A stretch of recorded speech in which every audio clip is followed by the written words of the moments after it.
જય શ્રી કૃષ્ણ। આ વિડીયોમાં સાંભળશું શ્રી ગણપતિ અથર્વ શીર્ષ। ભગવાન શ્રી ગણેશની આરાધના કરવાથી જીવનમાં શુભતા મંગલતા આવે છે।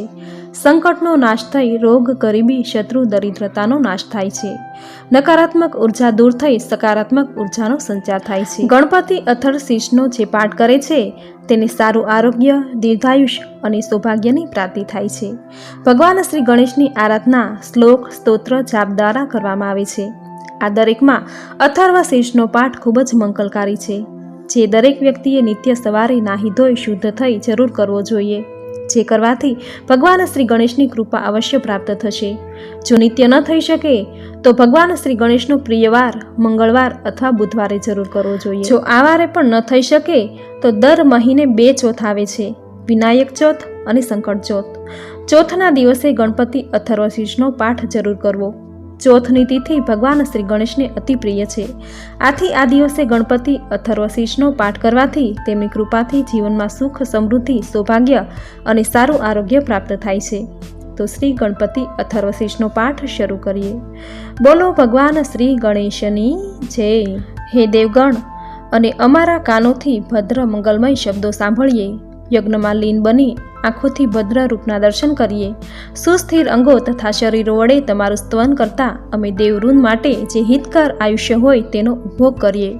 સુયશવાળા જે ઇન્દ્ર છે તે અમારા માટે મંગલમય થાય, સર્વજ્ઞ પૂષા અમારા માટે મંગલમય થાય, તાક્ષર્ય અજય ગરુડ તમારા માટે મંગલમય થાય, બૃહસ્પતિ અમારા માટે મંગલમય થાય, અમારા ત્રિવિધ તાપોની શાંતિ। હવે આપણે ગણેશ અથર્વ શીર્ષની વ્યાખ્યા સાંભળશું।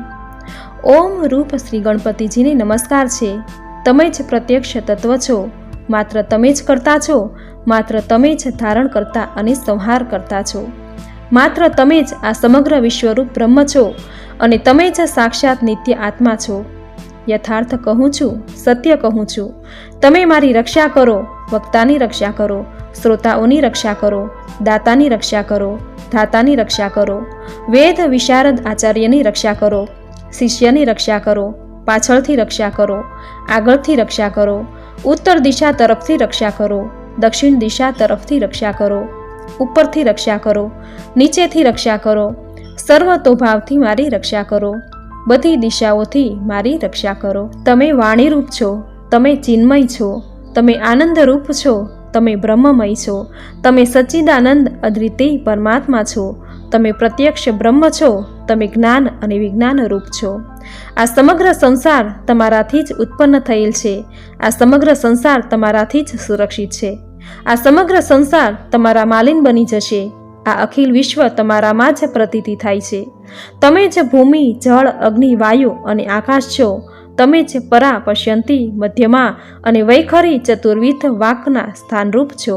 તમે સત્વ, રજ, તમ આ ત્રણેય ગુણોથી દૂર છો, તમે સ્થૂળ, સૂક્ષ્મ અને કારણ આ ત્રણેય દેહોથી દૂર છો, તમે ભૂત, ભવિષ્ય અને વર્તમાન આ ત્રણેય કાળોથી દૂર છો, તમે નિત્ય મલુધાર ચક્ર સ્થિત છો, તમે પ્રભુ શક્તિ, ઉત્સાહ શક્તિ અને મંત્ર શક્તિ આ ત્રણેય શક્તિઓથી સંયુક્ત છો। યોગીજનો નિત્ય તમારું ધ્યાન ધરે છે। તમે બ્રહ્મા છો, તમે વિષ્ણુ છો, તમે રુદ્ર છો, તમે ઇન્દ્ર છો, તમે અગ્નિ છો, તમે વાયુ છો, તમે સૂર્ય છો, તમે ચંદ્રમા છો, બ્રહ્મ છો, ત્રિબાદ ભૂહ ભૂહ સ્વ તથા પ્રણવ છો। ગણ શબ્દના આદિ અક્ષર ગકારનો પ્રથમ ઉચ્ચારણ કરી અનંતર આદિ વર્ણ અકારનો ઉચ્ચાર કરવો, ત્યારબાદ અનુસ્વાર આવે। આવી રીતે અર્ધચંદ્ર સમાન શોભિત જે ગમ છે તે ઓમકાર દ્વારા રુદ્ર હોય, અર્થાત તેમના આગળ અને પાછળ પણ ઓમકાર હોય। આ જ તમારા મંત્રનું સ્વરૂપ ઓમ ગમ ઓમ છે। ગકાર પૂર્વરૂપ છે, અકાર મધ્યરૂપ છે અને અનુસ્વાર અંતરૂપ છે, બિંદુ ઉત્તરરૂપ છે, નાદ સંધાન છે, સંહિતા સંધિ છે। આવી આ ગણેશ વિદ્યા છે। આ વિદ્યાના ગણક ઋષિ છે, નિષદ ગાયત્રી છંદ છે અને ગણપતિ દેવતા છે। મંત્ર છે ગમ ઓમ ગમ ગણપતયે નમઃ। એક દંતે અમે જાણીએ છીએ, વક્રતુંડનું અમે ધ્યાન ધરીએ છીએ, તે દંતી મને આ જ્ઞાન અને ધ્યાનમાં પ્રેરિત કરે।